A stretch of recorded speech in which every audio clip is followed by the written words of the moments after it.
Hello, I hope you are all well. From here in my own dining room, I'm now attempting to make my very first video of a lesson.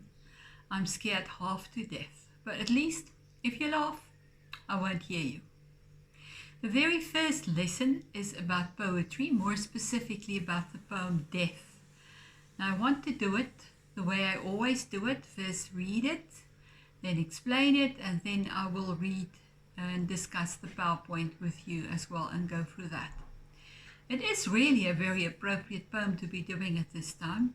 It's called Death, but it's much more about life than it is about death. The poem then. You can follow this in your files.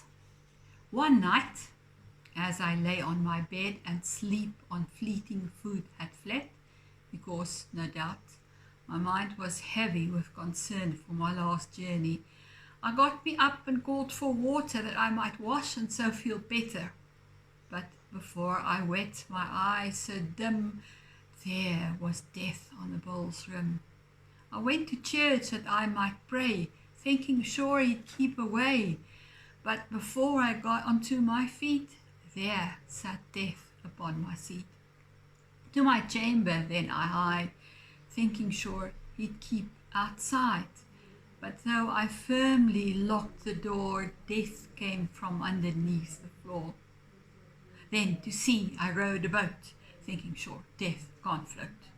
But before I reached the deep, death was captain of the ship. Stanza 1. Let's first look at it as a whole. You'll notice that there isn't really an author for this poem. The author is anonymous. We don't know who wrote it originally. It was originally a Welsh ballad. Now ballads are light-hearted songs telling a story. So I imagine a minstrel, a musician, going from fireside to fireside between villages, and in the evening singing the song to the people who are gathered there. The song was translated from the Welsh by Aneurin Telfan Davies. Welsh folk songs often deal with themes of death and doom. Like I said, though death is something to be dreaded, the poem actually shows that we should not dread death, but enjoy every moment of our lives which we have, which we currently are living. Stanza 1.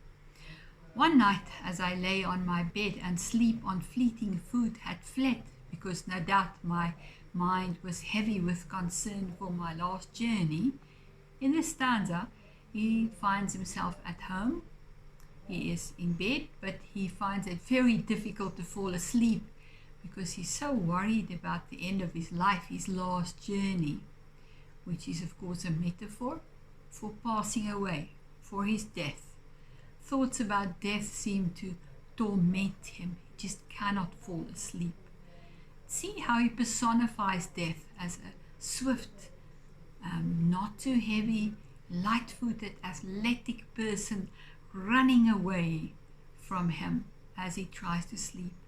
Note also the use of alliteration there. Sleep on fleeting food had fled. All those F's at the beginning of the words.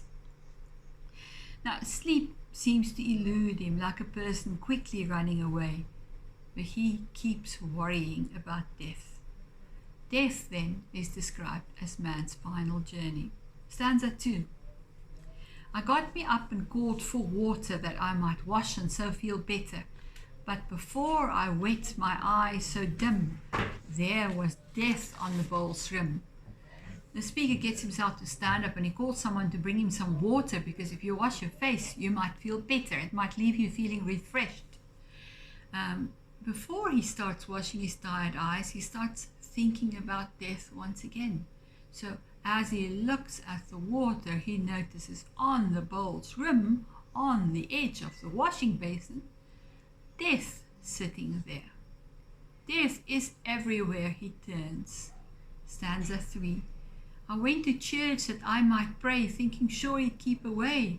But before I got onto my feet, there sat death on my seat. Death is continually personified.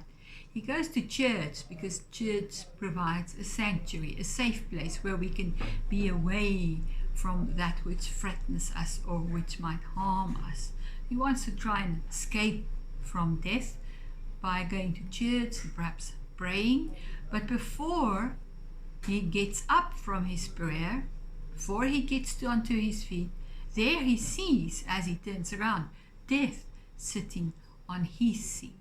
Death has the audacity to come into church and sit down right there where he was. Figuratively, he means he cannot escape thoughts of death, not even in church. Literally, there's a person called Death taking his seat in church. Stanza 4. To my chamber then I hide, thinking sure he'd keep outside. But though I firmly locked the door, Death came from underneath the floor. He anxiously hurries home to his bedroom to see if there he can be private and can hide from death. Death is not supposed to intrude in a place of privacy like that. It's usually respected by everyone. He even goes as far as locking himself inside the room, making sure death is locked out. But to his dismay, death still finds a way to enter, even if it's from underneath the floor. It's clear, death cannot be escaped. The speaker cannot keep his mind from thoughts about how he will meet his final fate. Stanza 5. Then to sea I rowed a boat, thinking surely death can't float. But before I reached the deep, death was captain of the ship. In his last attempt to escape death, he goes out to sea on a boat. He thinks death cannot stay above water, death cannot swim. Death won't be able to find him if he is far out at sea. But before he has even rowed very far, he suddenly becomes aware of the fact that death still is there. He cannot escape death.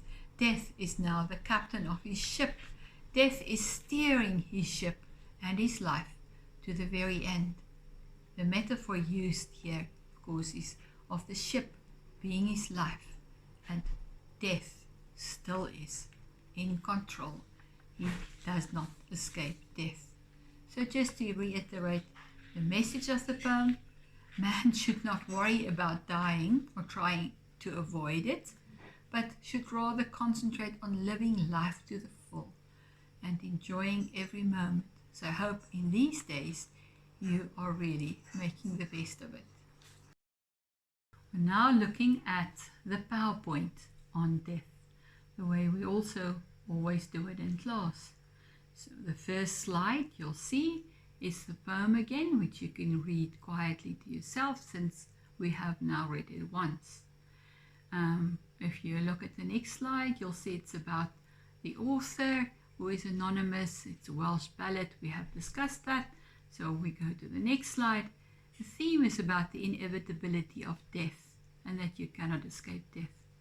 Why do you think are people so afraid of dying? If you think about how we are reacting in the current circumstances, then you know that this is a very real fear, something which these days hang about us all the time and which we seem unable to escape. Are we scared of the unknown? What is it that makes us so very scared? The type of poem is a ballad. It's a narrative meant to be sung. It's written, this one, in quatrains, which means the stanzas are in 4 lines, the stanzas are 4 lines each. It's light-hearted, but it teaches us a lesson. And the lesson is, man should not worry about dying or try to avoid it, but should rather concentrate on living life to the full and enjoying every moment. The structure is, of course, 5 rhyming quatrains. The tone is one of shock, fear, and anxiety. Don't you just love this picture? First stanza on the next slide. At night our deepest fears surface, which is why he says, one night as I lay on my bed, things always seem more scary at night. Sleep on fleeting foot had fled, he emphasizes how quickly sleep disappears by the soft F sound, by the personification. Sleep is compared to a person leaving in a hurry. This leaves him wide awake, because he says, no doubt my mind was heavy. Without a doubt, he feels his thoughts are consumed by the fear of dying. He knows why he cannot sleep. His mind is filled with concern for his last journey. He worries about death, for which he uses a euphemism. It's a word used to make something more acceptable, more appropriate than what we might just usually use. The last journey is also a metaphor for death. So in stanza 1, we find a description of a man tossing and turning, unable to sleep. I got me up and called for water in the second stanza. He asked for water to be brought to his room, that I might wash and so feel better. He wants to use the water to refresh himself, to clear away the cobwebs. But before I wet my eyes so dim, his eyes are dim and tired. They look lifeless because of the sleepless night. There was death on the bowl's rim. Death, written with a capital letter, is personified here like everywhere else in the poem, and it is sitting on the edge of the basin. I went to church that I might pray. It's supposed to be a safe place, a sanctuary where he can communicate with God, thinking sure he'd keep away, and he was sure death would not bother him while he was talking to God. He thought he could get away from death. But before I got onto my feet, but indicates a change in his argument. Before he even got onto his feet after praying, there sat death upon my seat. He felt he was being singled out. Wherever he went, death went. It followed him around. Then to my bedroom, then I hide. He decided to hurry. Hide is an old word for hurry. He would hurry back to his bedroom, usually a safe space, your inner sanctum where no one would intrude. As he was getting so anxious, he just wanted to get to his bedroom. Thinking sure he'd keep away, it was private there, wasn't it? He thought death would respect his privacy. But though I firmly locked the door, he tried his best. He did everything he could to keep death out. Death came from underneath the floor. Death entered nevertheless. It seems you cannot keep death out. Death can do the impossible. Death is an integral part of life. It cannot be escaped. Then, in the last stanza, to sea I rowed a boat, and he inverts the word order. Then to sea, perhaps to emphasize that he went out to sea as far away as he could get, and to a place where he thought death would definitely not be able to follow. Thinking surely death can't float, he tried to reassure himself if he went out to sea, death couldn't float, death wouldn't be able to swim, death wouldn't be able to follow him out to sea. But before I reached the deep, for he got very far, death was captain of the ship. Death was captain of the ship with full control. His orders were to be followed. There's a feeling of defeat in this last stanza. The ship becomes a metaphor for his life's journey, and he finally realizes death has no limits. It cannot be restrained. It cannot be contained. Thinking surely, the phrase is repeated in lines 10, 14 and 18. He tries to reassure himself that he is in concern. He is in control. Surely death cannot follow him. But he finally comes to realize one cannot flee from death. Death is everywhere. It can happen at any time.